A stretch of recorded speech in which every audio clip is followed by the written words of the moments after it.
अच्छा बच्चों, देखिए बच्चों, सबसे पहला सवाल जो इसके आपके किताब में दिया हुआ ये है कि on a short run Phillips curve high rate of inflation coincide with the, क्या ख्याल है बच्चों? तो इन्फ्लेशन हाई हो तो अनएम्प्लॉयमेंट क्या होगी?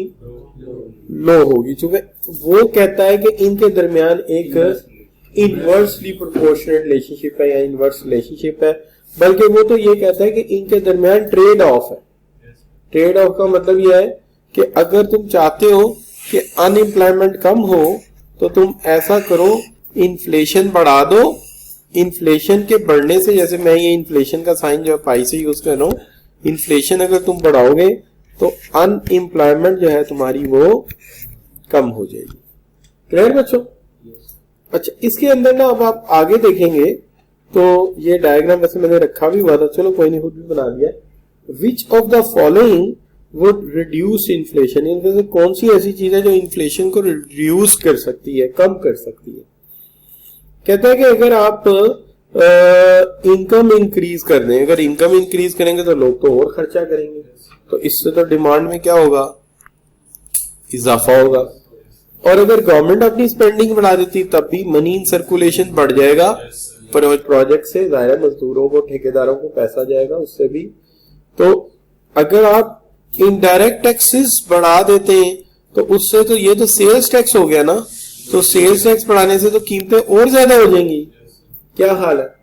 तो फिर एक काम हो सकता है, क्यों ना इनकी आमदनियों पे एक डायरेक्ट टैक्स लगा दिया जाए कि जिसकी आमदनी फर्ज करें 1 लाख रुपए है, उस पर 10% टैक्स लग गया तो उसकी आमदनी 90,000 पे आ जाएगी। तो 10,000 आमदनी कम हो गई तो इतनी डिमांड कम हो जाएगी। क्लियर बच्चों? किताबों में से निकाल लेना एमसीक्यूज, आप लोग साथ साथ थोड़ा थोड़ा पॉइंट लिखते जाए। अच्छा बच्चों, अब ये ना एक मॉडल है एक्चुअली जो कि ना हमारे कोर्स में नहीं है, लेकिन जब हम सवाल पढ़ते हैं तो उसके अंदर इसके सवाल आए होते हैं। जब सवाल पढ़ते हैं तो उसके अंदर इसके सवाल आए होते हैं। तो ये सवाल क्या है, इसको जरा गौर से देखते हैं। देखिए, ये मॉडल ना actually short run Phillips curves का ही एक दूसरी शक्ल है, जिसके अंदर होता ये है कि जब कीमतें बढ़ती हैं तो आप वर्कर ज्यादा लगाते हैं। क्या होता है बच्चों? ये होता है ना, प्राइसेस बढ़ती हैं तो ये यही कहता है ना कि इनिशियली प्रोड्यूसर्स को फील होता है कि हमारे प्रॉफिट में क्या हो गया है? इजाफा हो गया। उनकी फीलिंग होती है प्रॉफिट शायद बढ़ गए, तो ज्यादा वर्कर्स को अकोमोडेट करते हैं। अच्छा, तो जैसे जैसे वर्कर्स को अकोमोडेट करते हैं, जो वर्कर मार्केट में बैठे होते हैं वो उसी रेट पर काम करेंगे? नहीं, वो उस रेट पे काम नहीं करेंगे। जब ज्यादा वर्कर काम पे लग जाएंगे तो जो वर्कर पीछे रह जाएंगे वो उनसे ज्यादा उजरत का मुतालबा करेंगे। जैसे आपको याद हो, मैंने बताया था कि 8 बजे जाओ तो मजदूर 1200 का है। अच्छा, 10 बजे जाओ तो वो 1400 का हो जाएगा, और 12 बजे के बाद जाओ तो वो कहेगा मुकमुका कर लो, जो क्या देना है काम कर देता हूं आपको। ऐसे होता है कि नहीं होता? तो लिहाजा जैसे जैसे मार्केट पे से अनएम्प्लॉयमेंट कम होती जाएगी तो बेरोजगार वर्कर मार्केट से गायब होते जाएंगे। तो जो दूसरे वर्कर होंगे वो क्या करेंगे? वो पहले से ज्यादा डिमांड करेंगे। किस चीज की? वेजेस की। तो यहां लिखा है, स्टार्ट कैसे करें? Theory claims that with the increase in the price level producers increase production. Price level बढ़ती तो प्रोड्यूसर क्या करते हैं? प्रोडक्शन ज्यादा करते हैं, which turn should lead to more jobs and less unemployment, जिससे जॉब ज्यादा क्रिएट होती है और अनएम्प्लॉयमेंट कम हो जाती है। दोनों एक ही बात है। अच्छा, फिर क्या होता है? एज अनएम्प्लॉयमेंट फॉल्स, जब अनएम्प्लॉयमेंट फॉल करती है तो लेबर शॉर्टेज में बिगन्स टू अक्कर। तो लेबर की क्या होनी शुरू हो जाती है? शॉर्टेज होना शुरू हो जाती है। जब लेबर की शॉर्टेज होना शुरू कर देती है, where skilled labour is in short in supply, this puts upward pressure on the wages. तो वेजिस के ऊपर क्या कर देते हैं? ज्यादा प्रेशर डालना शुरू कर देते हैं। इस तरह वेजेस पहले से क्या हो जाती हैं, ज्यादा हो जाती हैं। At high level of unemployment individual do not have the bargaining power to increase their own wages, therefore inflation is likely to stay low. इस तरह इन्फ्लेशन लो स्टे करता है। क्लियर बच्चों?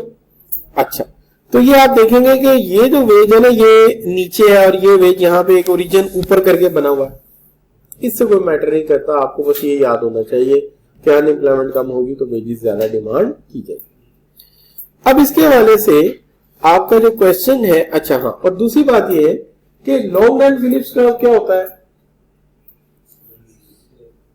क्या होता है? शाबाश, देखने में कैसा लग रहा है आपको? ये long run Phillips curve vertical हो जाता है, जो कहता है अनएम्प्लॉयमेंट रही रहेगी, जिसको कहते हैं क्या?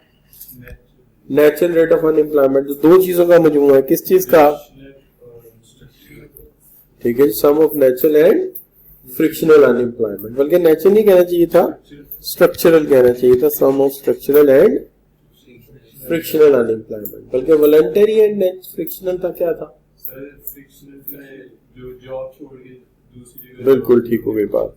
अच्छा बच्चों, तो चलिए ये सवाल फिर देख के मुझे अंदाजा हुआ कि सवाल तो समझ रहा है कि हमने वेज वाला मॉडल पढ़ाया हुआ है, जबकि किताब में उसने वो मॉडल नहीं दिया। तो there is a risk factor कि माइट भी पेपर में जाके फिर वही सवाल आया और बच्चा वहां फंसा हो, तो बेहतर है इसको करा ही देते हैं। According to the theory underlying the Phillips curve, क्या होगा? The rate of change of money wages is positively correlated with the level of unemployment. Positively correlated है? अच्छा, there is a natural rate of unemployment in the economy. ये तो Phillips curve बताता है। अच्छा, money wages stability is only possible at full employment. The rate of change in the money wages is negatively correlated with the level of unemployment. क्या ख्याल है? ये बात करेक्ट लग रही, तो कौन कौन सी करेक्ट लग रही है आपको? तो कौन सी ऑप्शन लेनी चाहिए हमें? ए ऑप्शन लेनी चाहिए। ठीक हो गई बात? क्लियर जी? अच्छा, तो बाज जगह पे ना एमसीक्यूज मैं खुद ही कराऊंगा, बाज जगह आप कर लेते हैं चैप्टर में, कोई बात नहीं, लेकिन बाज जगह मैं खुद ही कराऊंगा जहां मुझे पता है कि ये ना कॉन्सेप्ट्स जो है इसके अंदर कुछ अजाफी हैं, ये खुद पढ़ाने पड़ेंगे। अच्छा बच्चों, if the price of bread increase हो जाती, कितने से कितने? तो प्राइस इंडेक्स जो है वो क्या बताता है कि इन्फ्लेशन कितना हुआ है। ठीक है जी, तो इसका तरीकाकार क्या है कि आप इसमें 165 में से क्या करेंगे? 150 माइनस कर देंगे, और आप हमेशा प्रीवियस ईयर की प्राइस को बेस मानते हैं, तो उसको बेस मान लेंगे और 100 से मल्टीप्लाई कर देंगे। कितना जवाब आ गया? 110 आ गया। कितना जवाब आ गया? 110 जवाब आ गया। ठीक आ गया बच्चों? क्या हाल है? एग्री है सब बच्चे? क्यों जी? और मेथड भी समझ आ गया कैसे निकाला है हमने? ये मेथड बुक में गिवन है, this is given in the book. Clear जी? एवरीबॉडी बिल्कुल क्लियर है? जो नई प्राइस है उसमें से पुरानी प्राइस माइनस, और पुरानी वाली प्राइस को बेस बना के डिवाइड कर दें, और फिर क्या करें? 100 से मल्टीप्लाई कर दें। हैंडल कर लेंगे पेपर में इस सवाल? अच्छा बच्चों, अब आ गया if the price for year 2018 कितनी है? ठीक है जी, और ड्यूरिंग द 2019 कितनी है? तो देन कंज्यूमर प्राइस इंडेक्स कितना होगा? शाबाश, इसका फार्मूला भी चैप्टर में गिवन है। क्या गिवन है? इस तरह से गिवन है कि उन्होंने बताया है कि आप क्या करेंगे, ये वाला जो आपका 91.5 है उसमें से माइनस कर देंगे प्रीवियस वाला कितना, और प्रीवियस वाले को क्या बना लेंगे, और कितने से मल्टीप्लाई कर देंगे? 100 से। तो अल्टीमेटली आंसर क्या आ जाएगा? 2 आ जाएगा। लेकिन यहां पे कौन सा दिया हुआ? शाबाश, 2.2 वाला है कि 2% मान लिया जाए? जरा आप चेक कर लें, कौन सा मानना चाहिए मुझे? सी मानना चाहिए। चलिए ठीक होगी। क्लियर बच्चों? अच्छा, आगे देखते हैं बच्चों। एन इंक्रीज, जी जी, वो मेरा हाल है उसने ना वो कर लिया है, क्या होता है यार, राउंड ऑफ कर लिया है। तो उसने राउंड ऑफ करते हुए ये ख्याल रखना चाहिए था कि इधर भी आंसर राउंड ऑफ वाले ना देता। ठीक है। अच्छा बच्चों, an increase in unemployment rate along the cost push inflation refers to, अगर अनएम्प्लॉयमेंट भी है और उसके साथ साथ इन्फ्लेशन भी है, ठीक है, तो हम इसको क्या कहेंगे, ये क्या है, स्टैगफ्लेशन। ठीक है जी। तो स्टैगफ्लेशन क्या होता है, जब इन्फ्लेशन इकोनॉमी में इंक्रीज हो जाए, अनएम्प्लॉयमेंट भी हो, दोनों इकट्ठे हो जाए तो क्या बन जाएगा, स्टैगफ्लेशन। ठीक है। ऑल द अनएम्प्लॉयमेंट तब ही होगी जब इकोनॉमिक ग्रोथ स्लो होगी, क्योंकि इकोनॉमिक ग्रोथ फास्ट होती तो फिर अनएम्प्लॉयमेंट होती ही ना। क्लियर। अच्छा बच्चों, अब बात आ गया एक क्रीपिंग इन्फ्लेशन। क्रीपिंग इन्फ्लेशन, लंगड़ाता हुआ इन्फ्लेशन, क्या होगा, लेस देन 5%, 5% आर बिलो। लेकिन इससे ऊपर हो तो क्या होगा, आप कहेंगे इसको ये इन्फ्लेशन है, मॉडरेट नहीं कहेंगे, मॉडरेट तो बहुत ही कम होता है, उसको तो हम कंसीडर ही नहीं करते, उसको तो हम कंसीडर ही नहीं करते। अच्छा बच्चों, who gets the benefit from inflation, आपके पास वैसे वो गिवन भी है, बहरहाल एनीवे उस सेंस में देखा जाए तो ये तो बहरहाल 5 से लेस है ना, तो ऑप्शन आपको फिर यही लेनी पड़ेगी। अच्छा, who gets benefit from inflation, debtor को फायदा होगा, जब वो कर्जा लेगा उस वक्त वो महंगी चीज खरीद लेगा, और जब वो वापस करेगा तो पैसा अपनी कदर खो चुका होगा, और क्रेडिटर को नुकसान होगा। अच्छा बच्चों, a fall in interest rate can cause, अगर इंटरेस्ट रेट फॉल करेगी तो लोग खर्चा ज्यादा करेंगे, इन्वेस्टमेंट भी ज्यादा होगी, गवर्नमेंट भी खर्चा ज्यादा करेगी और आम लोग भी खर्चा ज्यादा करेंगे। जो कर्जा सस्ता मिल रहा है तो बैंकों से पैसा लेके लोग खर्च करेंगे, और अगर ऐसा होगा तो क्या होगा बच्चों, डिमांड इन्फ्लेशन। ठीक होगी बात। अच्छा जी, depreciation of domestic currency can cause, अगर डोमेस्टिक करेंसी डेप्रिशिएट होती है तो बाहर से आने वाला मटेरियल क्या हो जाएगा, कीमत में बात करो यार, महंगा हो जाएगा, महंगा हो जाएगा, क्या हो जाएगा, महंगा हो जाएगा। जब महंगा हो जाएगा तो हमारी कॉस्ट बढ़ना शुरू हो जाएगी, और हमारी लॉजिक यही कहती है कि जब कॉस्ट बढ़ती है तो मुनाफा कम होता है, मुनाफा कम होता है तो हम सप्लाई भी कम कर देते हैं, ये हमारी लॉजिक कहती है। तो अगर क्या यहाँ क्या कहता है, due to depreciation in the value of currency there is increase in the cost of production, किस वजह से, इंपोर्टेड मटेरियल की वजह से, which leads to cut down in the production, तो प्रोडक्शन फिर कट डाउन कर दी जाएगी। अच्छा बच्चों, तो यहां पे अगर आप देखेंगे तो ये हमने नेट से लिया है, तो नेट कहता है कि अगर वेजेस बढ़ेंगी तो कॉस्ट पुश इन्फ्लेशन आएगा। देखिए हायर ग्लोबल प्राइसेस हो जाए तो भी क्या होगा, और एग्रीगेट सप्लाई किधर जाएगी, लेफ्टवर्ड। अच्छा, और अगर डेप्रिसिएशन होगी एक्सचेंज रेट में तब भी क्या होगा, शाबाश, कि लेफ्ट जाएगी। ठीक है ना। अच्छा, तो ये हमने भी तो यही यहां पे पूछा, क्या हाल है कि एग्रीगेट सप्लाई क्या करेगी, फॉल करेगी। फॉल का करने का मतलब ही क्या है, ये फॉल ही तो है, और क्या है, राइज एंड फॉल। अच्छा बच्चों, अब यहां पे आएगा विच one is not a cause of cost push inflation, नहीं आएगा, नहीं आएगा, ये देखना क्या हाल है बच्चों। लेबर कास्ट के बढ़ने से क्या होता है, कॉस्ट बढ़ती है। ठीक है जी। अच्छा, और हायर इनडायरेक्ट टैक्सेस लगा दिए जाए तो मटेरियल पे सेल्स टैक्स लग गया तो मटेरियल महंगा हो जाएगा, तो भी कॉस्ट बढ़ेगी। जैसे मैं अक्सर मिसाल देता हूँ, किताब छापनी है, कागज भी महंगा है, स्याही भी महंगी है, दोनों चीजें महंगी कर दी तो क्या होगा, कॉस्ट बढ़ गई ना। और ऑयल की प्राइसेस बढ़ने से तो कॉस्ट डेफिनेटली बढ़ती है, क्योंकि ट्रांसपोर्टेशन अहम तरीन हिस्सा है, मटेरियल लाने ले जाने, माल बर्दारी का मामला। तो फिर एक ही चीज रह जाती है, वो क्या, गवर्नमेंट स्पेंडिंग। यहाँ जो किताब में दिया आंसर है उससे हो सकता है मैं इख्तलाफ कर रहा हूँ। तो गवर्नमेंट स्पेंडिंग जो आती है, और government spending on the labour development, क्यों, कि मैंने इसमें ये लिखा है, देखिए सुनिए, more efficiency in labour lead to more productivity. क्यों ज्यादा एफिशिएंसी क्यों होगी? क्योंकि हुकूमत ने लेबर की डेवलपमेंट पे पैसा लगाया है, ट्रेनिंग एंड डेवलपमेंट की है, तो लिहाजा वो एफिशिएंट ज्यादा होंगे। तो जब वो ज्यादा एफिशिएंट होंगे तो more production can be less cost, more production can resolve the problem of cost push inflation. तो प्रॉब्लम रिजॉल्व कर सकता है। प्रोडक्टिविटी बढ़ गई ना लेबर की, थोड़े पैसों में ज्यादा प्रोडक्शन आ गई तो कॉस्ट तो कम हो गई आपकी, अगर ऐसा होता। इससे इसको मैंने लैदा कर दिया। क्लियर जी? सब बच्चे agree? Unemployment that arises through inefficiencies in the labour market.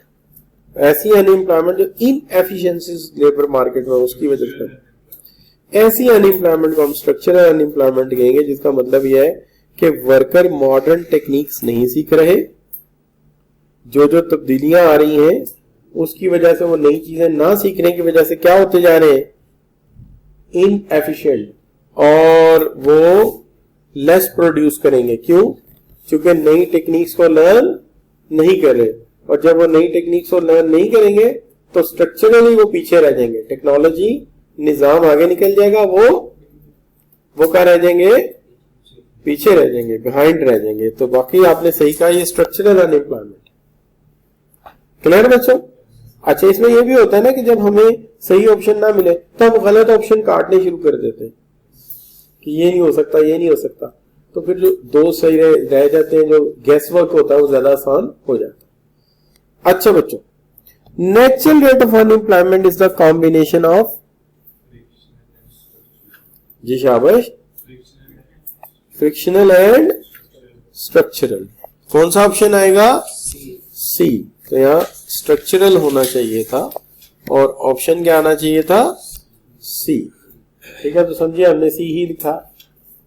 ठीक होगा बच्चों? अच्छा, a demand pull inflation can be restricted by, जी, a demand pull inflation can be restricted by, हाँ जी, कि अगर आप वेज इंक्रीज कर देंगे, वेज लिमिट कर देंगे, वेज आप डिक्रीज कर देंगे, सॉरी, तो कॉस्ट कम हो जाएगी। ठीक है। अच्छा, तो दूसरी तरफ अगर आप कहते हैं कि आप डायरेक्ट टैक्सेस लगा देंगे, ठीक है। अच्छा, वैसे ना इस सेंस में अगर देखा जाए तो हमें चूज वैसे सी को करना चाहिए। पूछे क्यों? क्या करना चाहिए? सी को चूज करना चाहिए। Limit the government spending. वजह ये है कि ये जो हल है ये कॉस्ट पुश इन्फ्लेशन के लिए, और आपसे लाजमी टैली करें। हमें कंफर्म है कि गवर्नमेंट अगर अपनी स्पेंडिंग कम करेगी तो डिमांड में कमी आएगी, तो हम सी को चूज करेंगे। और अगर गवर्नमेंट डायरेक्ट टैक्सेस लगा देगी तो भी डिमांड में कमी आएगी। तो हम ऐसा कर लेते हैं ना, इस पे कर देते हैं बी एंड सी कर लेते हैं, हम दो कर लेते हैं। हम क्या कर लेते हैं? बी एंड सी। और पेपर में काफी सारे ऐसे सवाल आते हैं जिनमें दो ऑप्शन सही होते हैं। ठीक है ना, नो प्रॉब्लम बच्चों। अब मैं असाइनमेंट बना रहा था 5 पेपर के लिए, तो उसके अंदर मैं देखा बहुत सारे सवाल ऐसे नजर आ रहे। अच्छा बच्चों, long run Phillips curve depict, क्या डिपिक्ट करता है लॉन्ग रन फिलिप्स कर्व?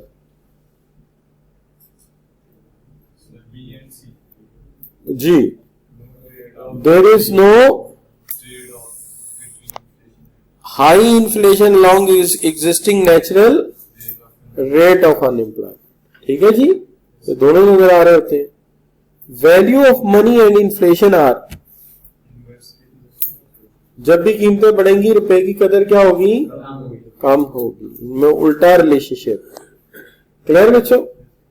अच्छा, अब जी, which is correct with inflation? कौन सा वाला? इन्फ्लेशन के होने से क्या होगा?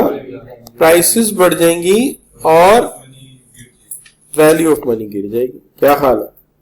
सही है जी। बजट डेफिसिट तो ऐसी सूरत में करना ही नहीं चाहिए, बल्कि आपको तो सरप्लस बजट बनाना चाहिए। ठीक है, ये हम फिस्कल पॉलिसी में पढ़ेंगे। विच one is cause of inflation, इसमें से कौन सा कॉज बनेगा इन्फ्लेशन का? जी शाबाश। देखिए बात यूं समझिए, N increase in money supply with increase in production, तो इन्फ्लेशन होता है कि पैसा ज्यादा हो चीजें कम हो। अगर दोनों बराबर बढ़े फिर तो इन्फ्लेशन का चांस नहीं है। और it decrease in money supply with decrease in production accordingly, ये भी वही बात हो गई, एक डिक्रीज हो रहा है दूसरा भी डिक्रीज हो रहा है। हाँ ये है increase in money supply more than the increase in production, जब मनी सप्लाई ज्यादा बढ़ जाए प्रोडक्शन कम बढ़े। हाँ ये जो increase in money supply lesser than, तो इससे तो ज्यादा इन्फ्लेशन होगा प्रोडक्शन से, ठीक है ना। अगर आप इंक्रीज ज्यादा करते हैं तो ये एक मामला है जिसमें क्या होगा, क्या हाल है बच्चों? This one is the money supply बढ़ जाए, ठीक है जी, किससे? प्रोडक्शन से ज्यादा। अच्छा बच्चों, which one account for cost push inflation? Increase in indirect taxes. Indirect taxes लगाने से क्या होता है? कॉस्ट पुश इन्फ्लेशन बढ़ता है, लेकिन पॉपुलेशन बढ़ने से डिमांड पुल होता है, ठीक है जी। और इंक्रीज करें डायरेक्ट टैक्सेस को, तो ये तो एक सोल्यूशन है उसका। कॉस्ट पुश के मतलब जो है इनडायरेक्ट टैक्सेस ही। Central bank can to control inflation, कैसे कर सकता है?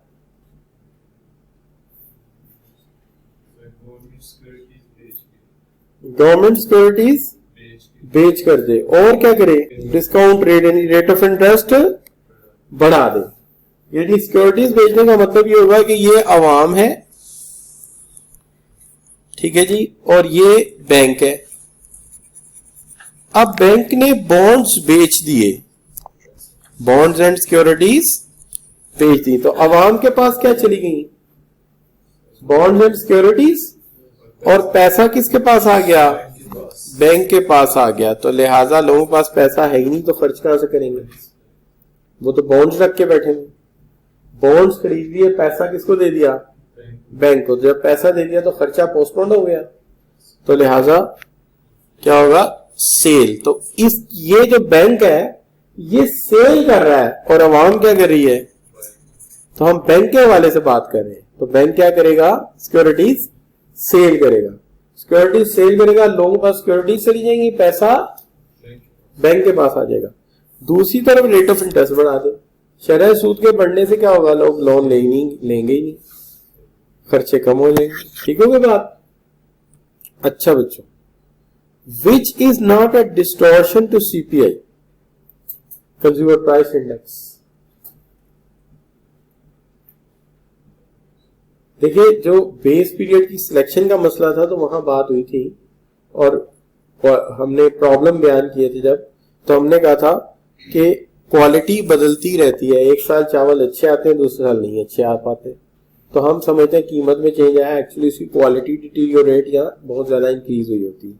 तो ये डिस्टॉर्शन है, ये मसला है, प्रॉब्लम है। इसी तरह स्पेंडिंग पैटर्न हर एक बंदे का मुख्तलिफ है। जो शाहदरा में रहता है अगर उसकी आमदनी 10 लाख भी हो 20,000 ही खर्च करेगा। डीएचए में रहता है आमदनी 1 लाख है, शायद एक का एक ही खर्च कर दे। तो पैटर्न में फर्क है, ये भी एक मसला है। और फ्यूचर एक्सपेक्टेशन की वोलाटिलिटी भी एक मसला है कि आए दिन हालात बदलते रहते हैं, उसमें लोग अपने बदलते हालात के मुताबिक खर्चे को मैनेज करते हैं और हम प्राइसेस में उसको ले लेते हैं। क्लियर बच्चों, बात समझ आई? ठीक है जी। तो ये इस सेंस में आ जाता है। तो इसके अंदर अगर देखा जाए तो ये जो है ये सारे के सारे, इसमें से कोई डिस्टॉर्शन नहीं है, वो मामला सारे के सारे बस्ता किस चीज के साथ है? Related with the other issues related with change in the quality, spending pattern and future expectation and volatility. Clear जी, क्या हाल? अच्छा बच्चों, अब आ गई बात क्या? 23, which one is most effective remedy to control inflation. वैसे यार इसको ये नहीं कर लेना चाहिए, हमें यहां लिख लेना चाहिए विच is not the problem of. तो अगर हम नॉट काट दें तो आलफ अबव आ जाता है ना, लेकिन नॉट डाल के उसने क्या किया? क्योंकि नॉट है तो बच्चे कहेंगे यार ये तो तीनों हैं, ये सवाल कैसा है? तो सवाल में क्या है?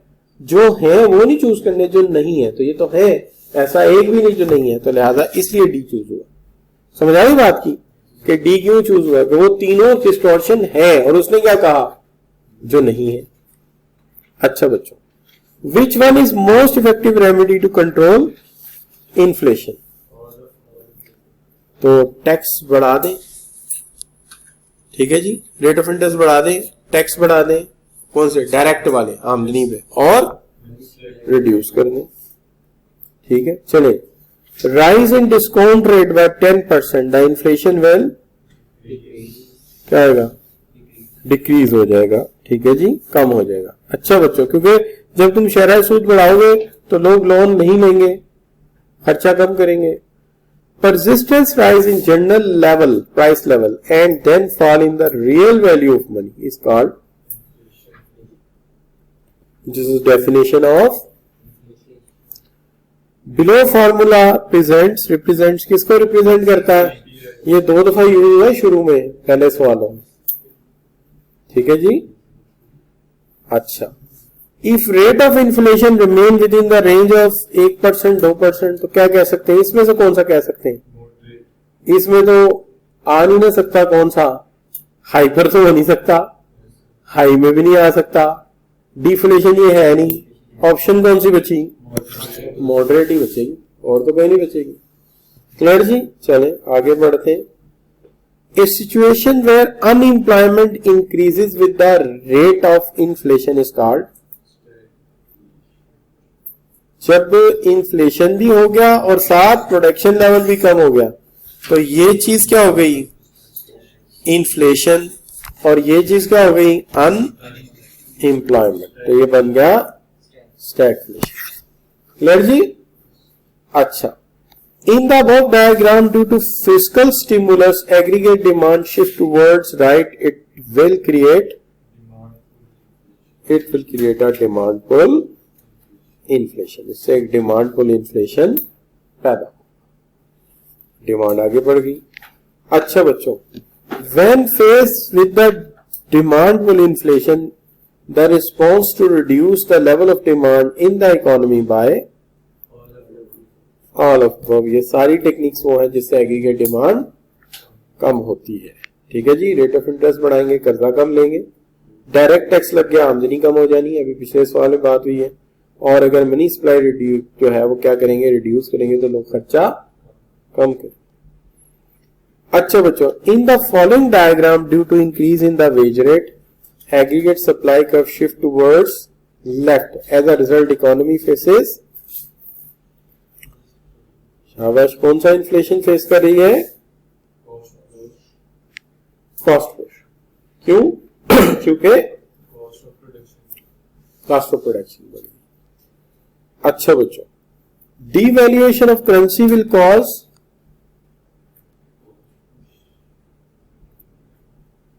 जी दोनों होंगे, इंपोर्टेड इन्फ्लेशन तो कहलाएगा ही, क्योंकि मटेरियल अगर बाहर से आ रहा है और कॉस्ट भी बढ़ेगी, तो कौन सा ऑप्शन लेंगे, बी 1 और 3।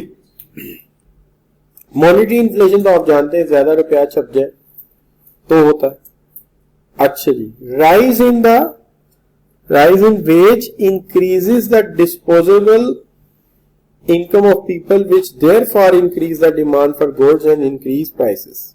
जी, the rising price cause greater demand for higher wages, therefore disposable income and also effect is known as,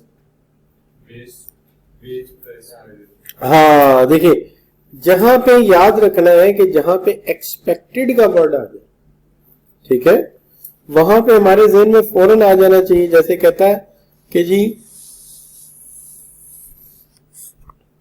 increases the demand for goods and increases the prices, the rising prices cause greater demand for higher wages। तो price ने veg को बढ़ाया, कि जब भी prices बढ़ेंगी worker क्या कहेंगे, वेज बढ़ाओ। कैसे? देखिए, इन्फ्लेशन जब भी आएगा प्राइसेस बढ़ेंगी, नतीजा क्या होगा, हायर प्राइसेस से चीजें महंगी होंगी, चीजें महंगी होंगी तो वर्कर क्या कहेगा, मेरी वेज बढ़ाओ। आप उसकी वेज बढ़ा देंगे किसमें शामिल हो जाएगी? कॉस्ट में। इस तरह प्राइसेस और बढ़ेंगी, इन्फ्लेशन फिर आएगा, इस तरह ये काम मामला चलता रहेगा। ठीक है, और हमने इस तरह से इसको बनाया था, याद होगा।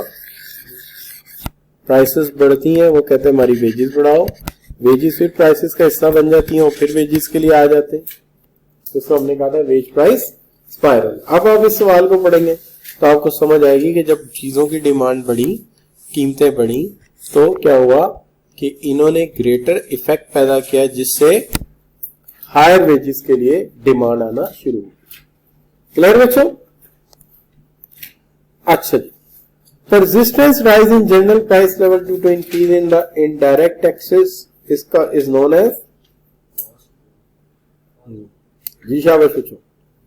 इनडायरेक्ट टैक्सेस लग गए, वही बात, किताब छापनी है, कागज भी महंगा कर दिया, स्याही भी महंगी कर दी, तो क्या हो गया? Cost push inflation. अगर डायरेक्ट टैक्सेस होते तो कौन सा होता? फिर डिमांड पुल पे इफेक्ट आता, फिर इफेक्ट उस पे आता। अच्छा, अब बच्चों, और अगर डायरेक्ट टैक्सेस कम कर दिए जाते तो डिमांड बढ़ती।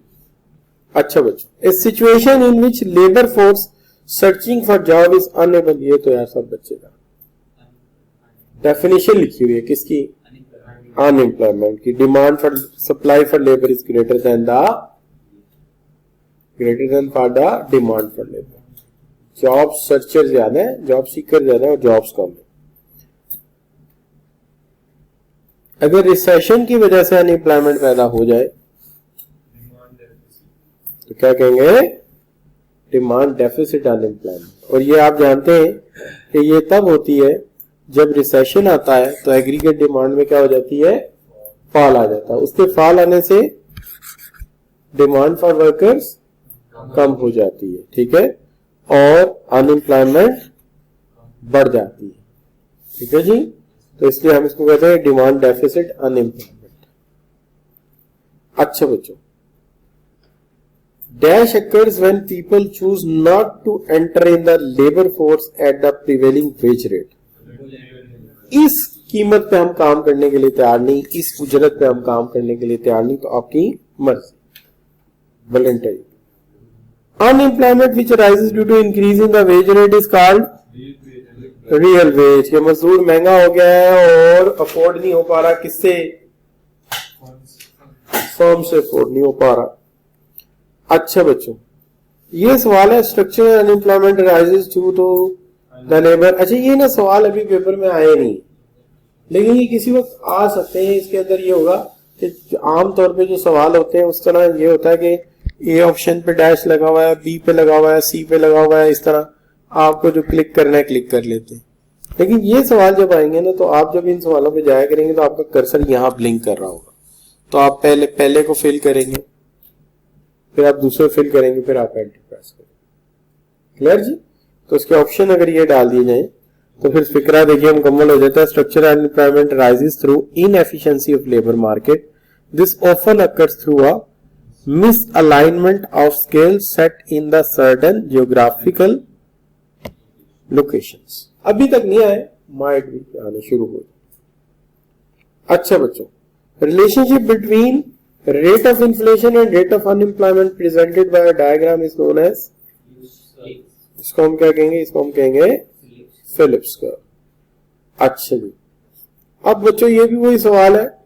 According to Milton Friedman trade off between किस में है? ए में क्या आएगा और दूसरे में क्या आएगा? अनएम्प्लॉयमेंट। ठीक है जी। अच्छा, आगे बच्चों, according to Milton Friedman long run Phillips curve is vertical. तो ये वर्टिकल होता है, ऐसा होता है ना? ठीक है। अच्छा बच्चों, कॉन्टिन्यूस मैं टिक नहीं किया, ए ये वाला जी जी, जूम दिल ही नहीं किया आज। ओहो, उसको पता है क्या? अपने दोस्त का आप ख्याल नहीं रखते हो, दूसरों को कहते हैं आपने ऑन नहीं किया। मैंने तो फिर भी रिकॉर्डिंग कर ली है, क्या समझे? अच्छा बच्चों, तो रिकॉर्डिंग हो गई है, ये ऐसे हम चढ़ा देंगे चैनल पे और आपको दे देंगे।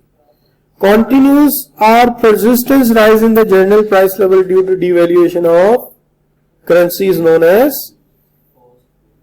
जी शाबाश,